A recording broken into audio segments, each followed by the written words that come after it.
Um novo ciclo se iniciará no Manchester United com a saída de Erik ten Hag e a chegada de Ruben Amorim, o 10º treinador dos Red Devils na era pós Alex Ferguson.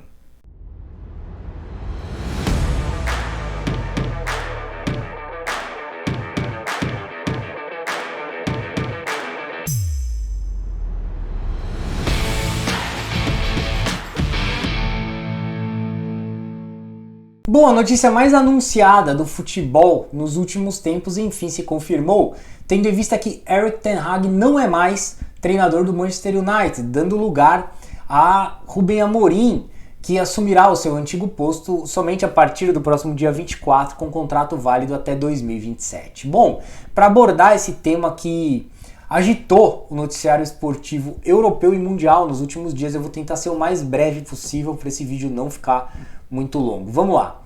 Erik ten Hag poderia ter sido demitido do Manchester United em janeiro desse ano após a pífia campanha dos Red Devils na edição anterior da Champions League, quando eles foram eliminados de forma precoce na fase de grupos do torneio continental, após ficarem na lanterna de sua chave composta por Bayern de Munique, Copenhagen e Galatasaray, o que significa que o United tinha totais condições de pelo menos avançar como vice colocado desse grupo atrás do Bayern de Munique, inclusive garantindo a classificação às oitavas de final, algo que não aconteceu e nem ao menos o Manchester United conseguiu uma vaga para disputar a Europa League, ficando sem disputar nenhuma competição internacional no segundo semestre da temporada.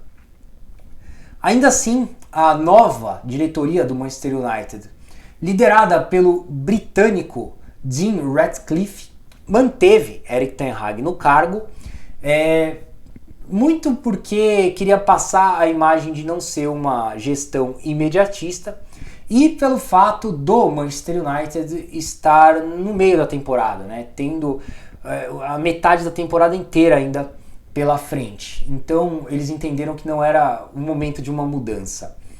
Mas o grande erro da diretoria do Manchester United não foi apenas manter Erik ten Hag depois que a temporada terminou, mas sim ainda renovar o seu contrato até 2026. Por quê? Porque o Manchester United ganhou o título da FA Cup. Venceu o rival Manchester City na decisão da Copa da Inglaterra por 2-1 no estádio do Wembley.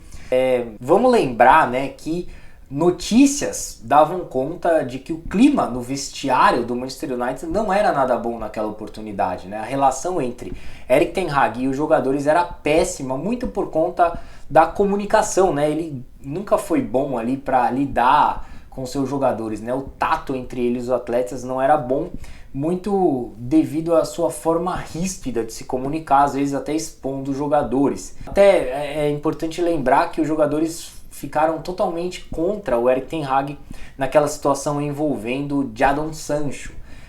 Diante desse contexto, a diretoria do Manchester United já deveria ter demitido o Erik ten Hag após o encerramento da temporada anterior, mas não. Ainda renovou o seu contrato e acreditou fielmente na narrativa do treinador holandês de que o rendimento aquém das expectativas do United na temporada passada deu-se por conta das lesões que assolaram o clube, principalmente ali o setor defensivo da equipe.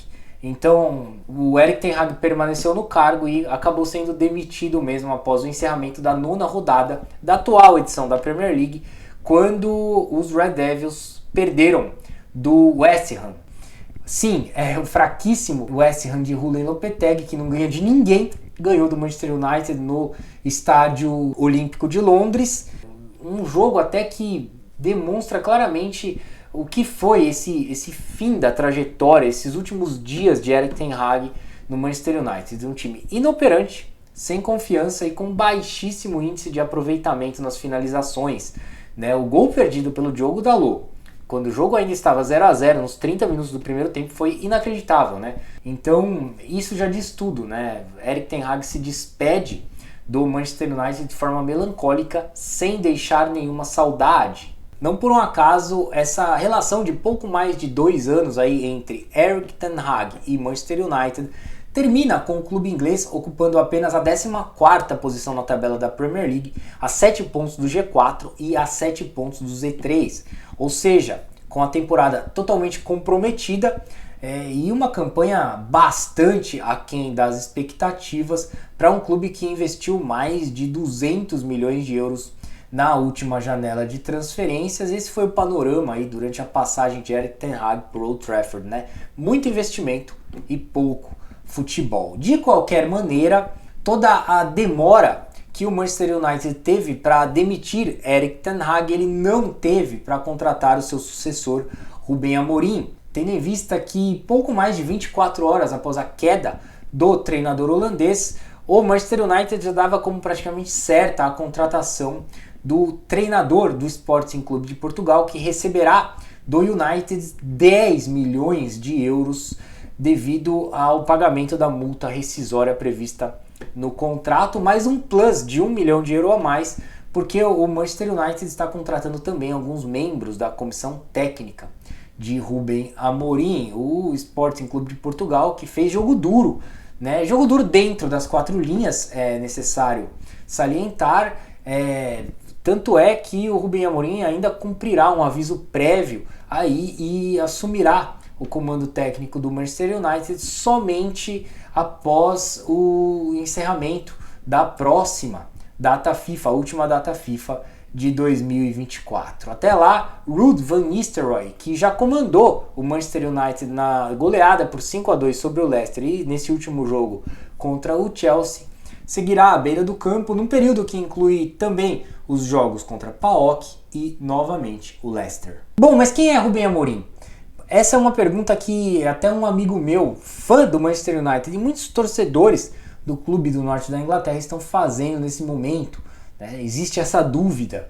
Trata-se de um dos treinadores mais promissores do futebol mundial na atualidade. Apesar dos 39 anos de idade, ele foi um dos pilares para a reviravolta do Sporting no certame do futebol português, ao lado do presidente Frederico Varandas e do diretor de futebol Hugo Viana, que será o seu rival agora no futebol inglês, né? O novo diretor esportivo dos Citizens. O trabalho realizado por Ruben Amorim, em conjunto aí com Frederico Varandas e Hugo Viana, foi capaz de mudar o status novamente do Sporting no futebol português, principalmente pela conquista do Campeonato Português depois de 19 anos, quase 2 décadas que o conjunto alviverde não vencia o título português. E durante a passagem de Ruben Amorim de 4 anos e 8 meses por Alvalade, o Sporting conquistou 5 títulos, dentre eles 2 campeonatos portugueses, e estava aí caminhando para a conquista do 3º, né, nessa temporada, sendo o o segundo título seguido. Então ele chega ao Sporting contratado junto ao Braga como um treinador promissor, né, uma aposta por parte da diretoria, que sai gigante na história do clube depois, né, de ter defendido as cores do Benfica na época em que era atleta profissional. Em resumo, Ruben Amorim conseguiu, através de sua competência como treinador, se tornar um ídolo também do lado verde da capital lisboeta. Em contrapartida, é importante destacar que esse movimento do Hugo Viana rumo ao Manchester City para ocupar a função de diretor esportivo do clube inglês no lugar de Tite Berenstein fez com que muita gente imaginasse também que Ruben Amorim seguiria esses mesmos passos a partir da próxima temporada, né, deixando o Sporting e assumindo o posto de Pep Guardiola. Isso porque o treinador catalão ainda não decidiu se permanecerá ou não no Manchester City após o encerramento do seu contrato no final da atual temporada, né? O Guardiola não definiu o seu futuro e muita gente também acreditava que o Ruben Amorim manteria essa parceria de sucesso com o Hugo Viana, migrando para o Manchester City, algo que não acontecerá, até porque o Manchester United agiu rapidamente no mercado, vendo até esse movimento do Hugo Viana. Eu acho que não pensou 2 vezes em fechar logo, garantir o Ruben Amorim depois de perder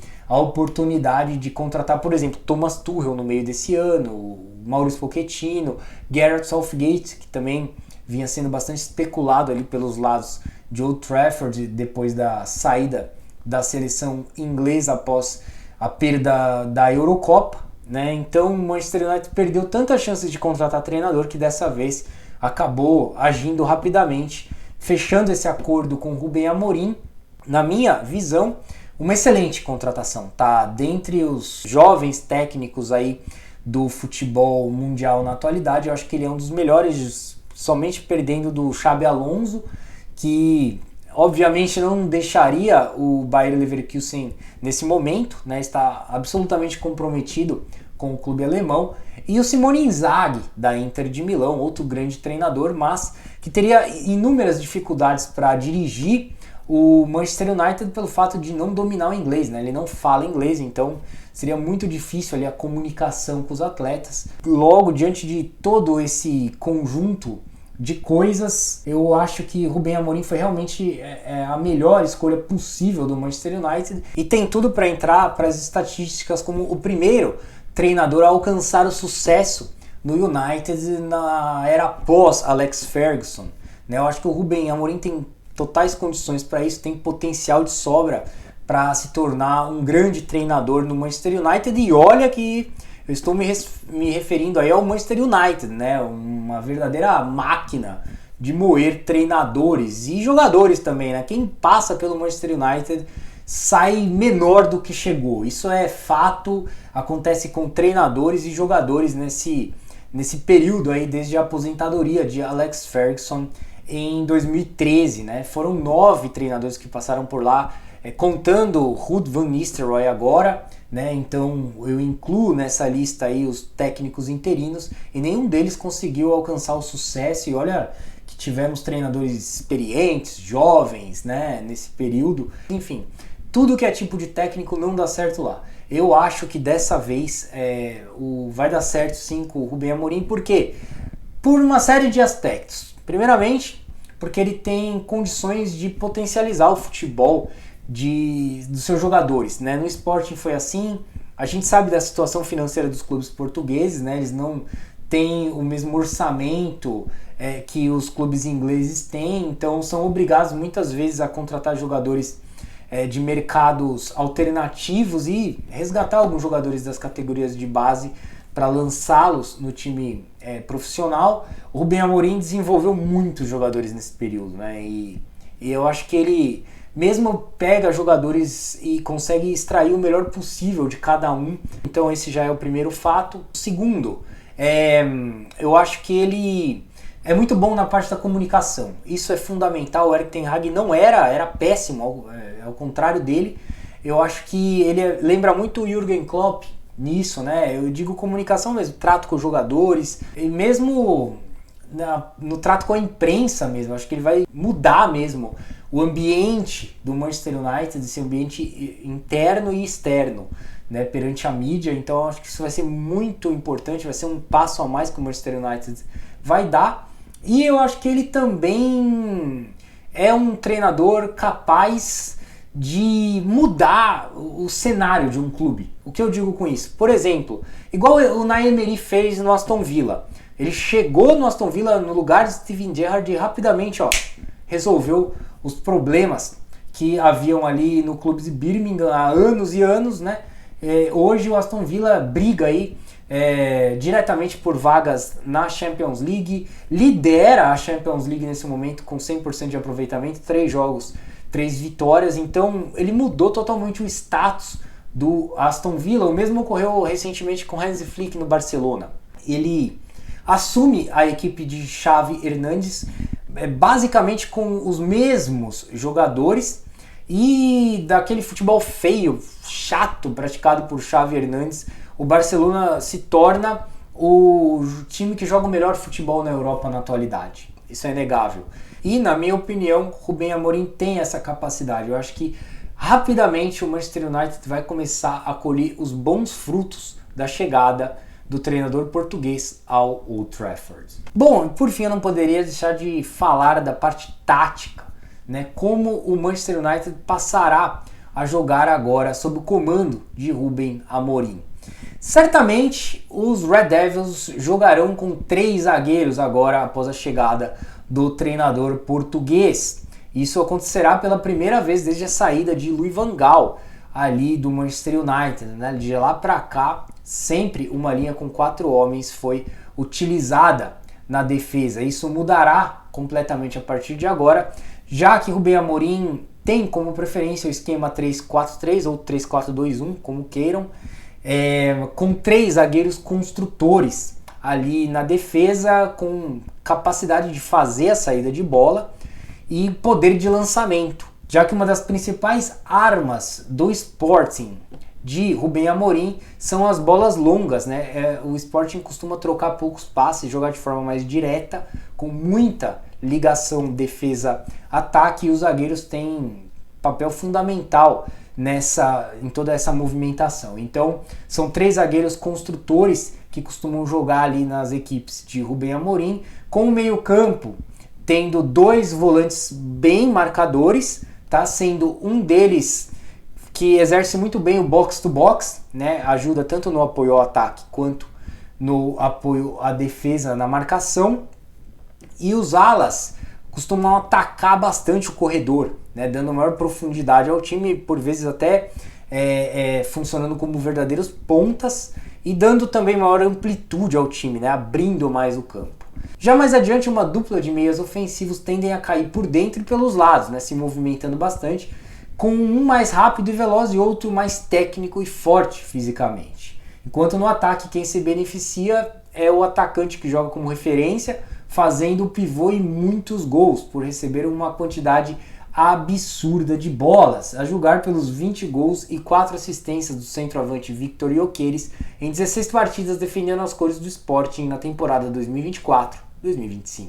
Portanto, depois de analisar o elenco do Manchester United de forma mais ampla, aliás, o qualificado elenco do Manchester United que o Rubem Amorim terá à disposição a partir de agora, eu acredito que essa seja a formação inicial da equipe, pelo menos nos primeiros jogos aí, sob a liderança do novo treinador.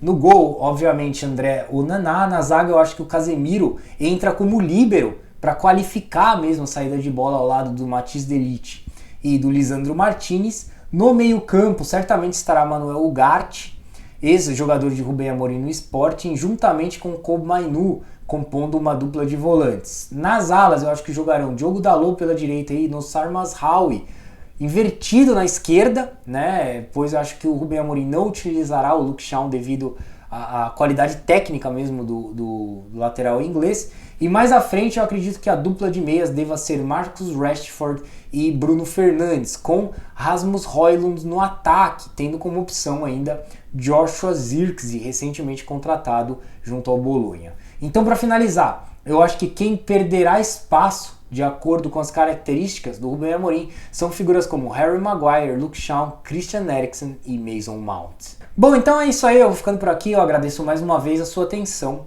e peço a gentileza para que você inscreva-se no nosso canal, deixe o seu like, seu comentário, compartilhe esse vídeo, ative o sininho das notificações e siga as nossas redes sociais. Através do site soccerblog.com.br ou deste QR Code que eu vou deixar na tela, você terá acesso a todos os links de nossas redes sociais e a todo o nosso conteúdo na internet. Um forte abraço, uma excelente semana para você, até a próxima e saudações!